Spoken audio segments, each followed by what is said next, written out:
Hi! Hello! ఈరోజు fasting ప్రేయర్‌లో second day అండి. నేనైతే చర్చికి వెళ్ళి వచ్చిన. పా పాస్టర్ గారు ఏం చెప్పారో నేను మీకు చెప్తాను. మనందరం కలిసి చదువుకుందాం. మత్తయి 21 అధ్యాయం 23 నుంచి చదువుకుందాం. ఆయన దేవాలయంలోనికి వచ్చి బోధించుచుండగా ప్రధాన యాజకులను, ప్రజల పెద్దలను ఆయన యొద్దకు వచ్చి, ఏ అధికారము వలన నువ్వు ఈ కార్యములు చేయుచున్నావు?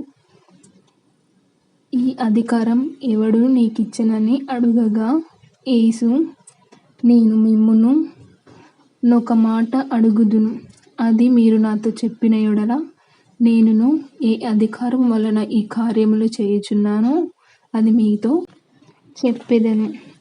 యెహోవాను ఇచ్చిన బాప్తిసము ఎక్కడి నుండి కలిగినది? పరలోకం నుండి కలిగినదా, మనుషుల నుండి కలిగినదా అని వారిని అడిగెను. వారు, మనము పరలోకము నుండి అని చెప్పితిమా. ఆయన, అలాగైతే మీరెందుకు అతన్ని నమ్మలేదని మనల అడుగును.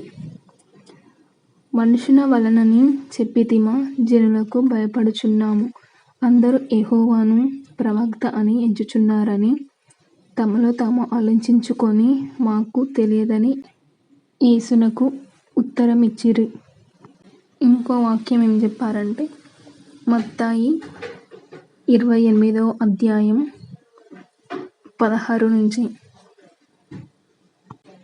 11 మంది శిష్యులు యేసు తమకు నిర్ణయించిన గలిలయ కొండకు వెళ్ళిరి. వారు ఆయనను చూచి ఆయనకు మ్రొక్కిరి గాని కొందరు సందేహించిరి. అయితే యేసు వారి యొద్దకు వచ్చి, పరలోకమునందును భూమియందును నాకు సర్వాధికారము ఇవ్వబడియున్నది.